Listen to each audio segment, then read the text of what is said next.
দুইটি পাপ কখনো করবেন না, এই দুইটি পাপ আল্লাহ কখনো ক্ষমা করবেন না। মনে রাখবেন, এমন কিছু পাপ আছে যেই পাপ আমাদেরকে শেষ করে দিবে, আমাদের আমলকে কিন্তু নষ্ট করে ফেলবে।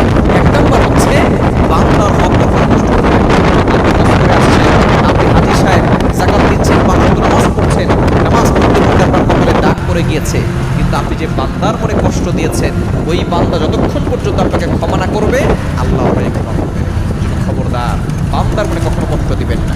সহিহ মুসলিম শরীফের হাদিস, নবীজি সাল্লাল্লাহু আলাইহি ওয়াসাল্লাম জানিয়ে দিয়েছেন, আল মুসলিমু মান সালিমাল মুসলিমুনা মিন লিসানিহি ওয়া ইয়াদিহি। এ মুসলিম ইজ এ পারসন, প্রকৃত মুসলমান হচ্ছে ওই ব্যক্তি, whose hand and mouth forsake everyone, যার হাত এবং মুখ থেকে সকল মুসলমান নিরাপদে থাকে। আপনি খবরদার কখনো কাউকে কষ্ট দিবেন না। আপনি প্রতিবেশীর হক নষ্ট করে খাচ্ছেন, ভাইয়ের হক না দিয়ে, বোনের হক না দিয়ে আপনি হজ করে আসছেন, আল্লাহর কসম করে বলি, আপনি যে বোনের হক দেন নাই, ভাইয়ের হক দেন নাই,